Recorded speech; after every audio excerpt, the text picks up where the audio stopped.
का सीरीज है और नए एफएनओ स्टॉक्स जुड़े हुए हैं। आईआरसीटीसी पे भी नजरें होनी चाहिए।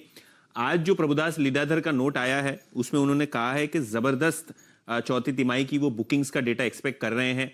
अगर आप देखें जनवरी के पहले 10 दिन छोड़ दें और कुल मिला के हर 10 दिन का डेटा देखें क्लस्टर्स में, तो वहां ग्रोथ दिख रही है। और जिस हिसाब से ग्रोथ आ रही है, लोगों का मानना यह है कि आईआरसीटीसी स्टॉक फोकस में रहेगा मार्च और अप्रैल में।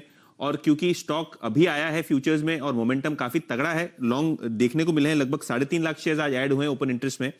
तो डीलिंग रूम्स का मानना यह है कि 50 से 60 रुपए का मूव इस स्टॉक में कल भी आ सकता है और इसीलिए यहां एक बीटीएसटी की सलाह वो अपने क्लाइंट्स को दे रहे हैं। तो नजरें रखिए आईआरसीटीसी पे। ये भी ऐसा एक शेयर है जो काफी तगड़ा मोमेंटम दिखा रहा है। नया एफएनओ इंक्लूजन है, तो काफी यहां मोमेंटम दिखाई दे रहा है। और इसके अलावा एल&टी फाइनेंस पे भी डीलिंग रूम्स की एक पोजिशनल बाय रिकमेंडेशन है। राइट्स इशू के बाद स्टॉक की ट्रेजेक्टरी काफी पॉजिटिव हो चुकी है।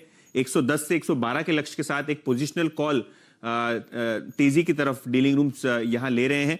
और अगर यहां ओपन इंटरेस्ट देखें तो 10% गिरा है, जिसका मतलब यह है कि काफी शॉर्ट कवरिंग आज के सत्र में भी हमको यहां देखने को मिल रही है। तो चलिए, दो ऑप्शन ट्रेड्स आपके सामने आते हुए दिख रहे हैं। मेरे ख्याल से बिल्कुल सही मौका है आईआरसीटीसी पर असित जी की राय ले ली जाए। असित जी, आपके सामने 1900 का प्राइस और मेरे ख्याल से 2250 का ऑल टाइम हाई आपको आता हुआ दिखेगा यहां पर। क्या राय पोजिशनली आईआरसीटीसी पर आपकी? सर जी, ये काउंटर काफी अच्छा लग रहा है in back of all that we are discussing right now. The only issue is कि डेरिवेटिव्स में डेटा नहीं है, but at the same time price action देखें तो this has a potential to go to around 1950 1960 level at least कल के दौर पे। अगर हम लेट्स से 1870 का स्टॉप लॉस रखेंगे कल तक, मुझे लगता है कि इसमें इतना अच्छा ट्रैक्शन है कि ये 1950 1960 आराम से जा सकता है। And I'll not be surprised if it goes today itself. But yeah, I'll be long in IRCTC for a short-term target of 1960.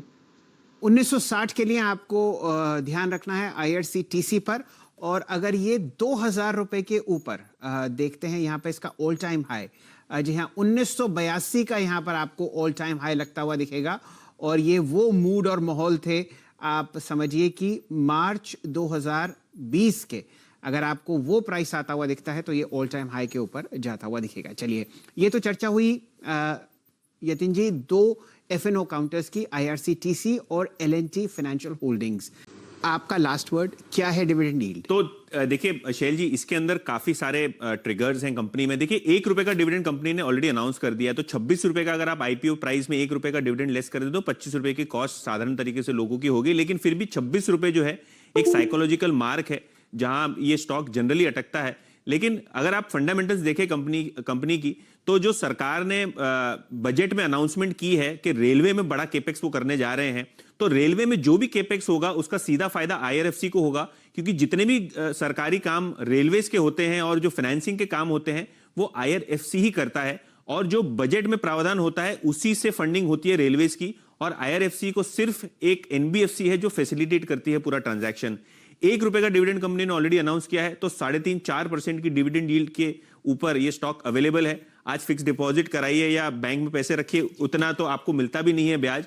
बहुत ही बेहतरीन डिविडेंड यील्ड पे और बहुत ही स्ट्रॉन्ग फंडामेंटल फुटिंग पे आज कंपनी खड़ी है। देखते हैं ये 26 रुपए का मार्क आज उसके ऊपर क्लोज आता है कि नहीं, लेकिन काफी क्रूशियल, जैसे कि प्रकाश जी बता रहे थे, 26 रुपए का साइकोलॉजिकल मार्क काम कर रहा है।